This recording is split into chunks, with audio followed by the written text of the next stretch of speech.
Zidandeoni, Electro Ninja here, and welcome back to Electro Ninja's Lab. Today, we are going to be talking about Witch Hat Atelier, my favorite manga, as I've mentioned like 1,000 times.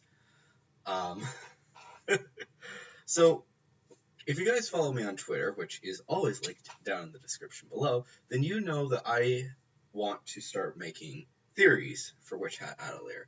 However, the problem with Witch Hat Atelier is it's unclear where we should start. While for Miraculous, it's mostly what are we gonna be seeing in this next episode and stuff like that. There's not much we can actually go on for Witch Hat Atelier in that respect. However, there are a few things that we can talk about. And, of course, if you live in Japan and have the future manga, then you can actually disprove some of these theories pretty quickly if I do start making them.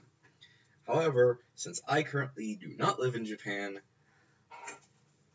I can only talk about what is in these manga. So, yeah. And the same goes for when I eventually start making videos about My Hero Academia. But that is a discussion for another day. Today, we are not going to be actually doing theories, but we're going to be tackling what exactly this show is about. Mostly due to the fact that, well, what this manga is about. Mostly so that we can start actually getting our brains working and start figuring out some cool theories for the future of this show. So, anyways, guys, let's start talking about it. First off, we need to understand the magic system for this series, which is first explained in, well, the first volume, of course. In fact, it's actually completed within the first chapter. They have the full explanation.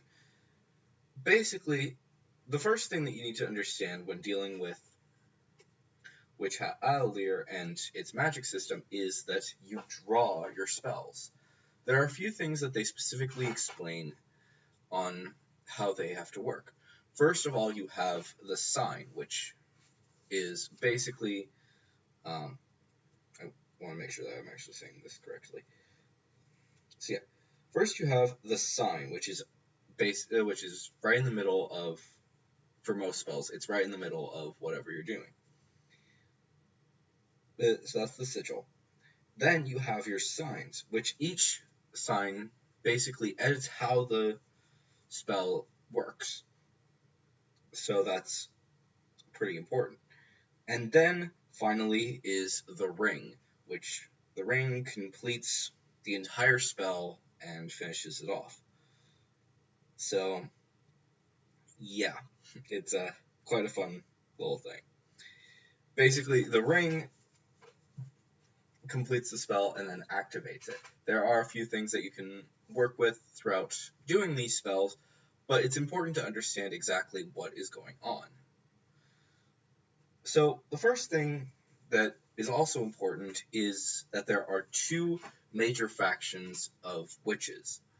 First off are the good guys, quote unquote. We don't know for sure if they are good guys. I kind of think that they might not all be, but at least the main characters, we can trust that they do have good intentions in their minds.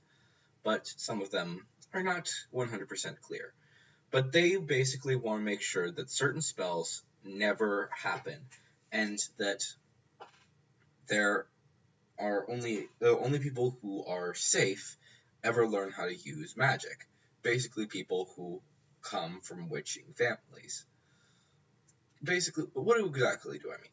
Basically, in this universe, anyone can do magic. However, previously, when everyone was doing magic, it became so bad that they were creating spells that could easily hurt a lot of people.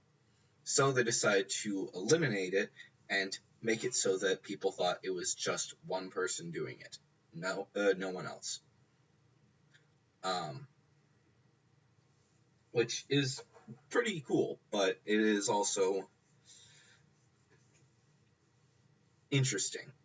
So, yeah, basically you have to draw your spells if you're going to do them.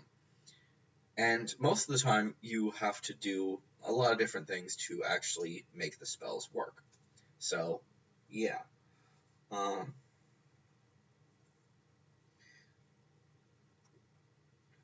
but the second faction is, well, they're the bad guys.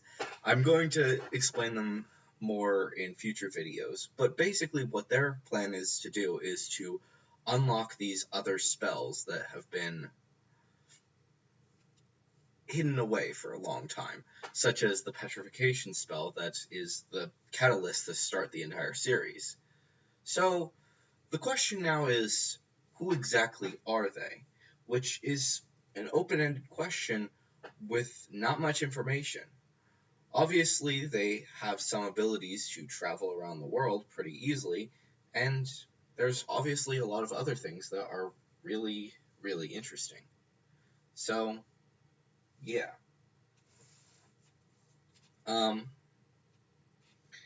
Now, another thing to understand is that these spells are very important and are used in almost everyday life, even if you're not actually a witch.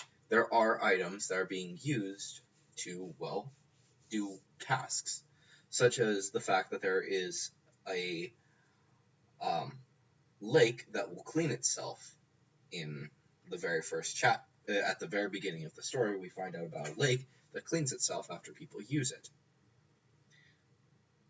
And there's a few other spells, like there's the um, glowing pathways, which are, let's be honest, they're really cool.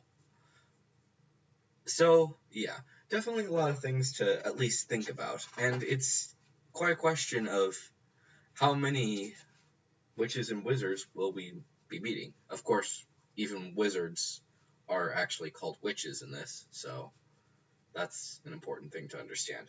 So, definitely some interesting stuff to at least be aware of. But, anyways, guys, if you have theories about Witch Hat Atelier, then definitely let me know them down in the comments below. And if you haven't read the series yet, definitely give it a chance, because honestly, this series is amazing. Honestly, if I don't get sponsored by them at some point, I will be kind of surprised, because I'm basically giving them free publicity. Um,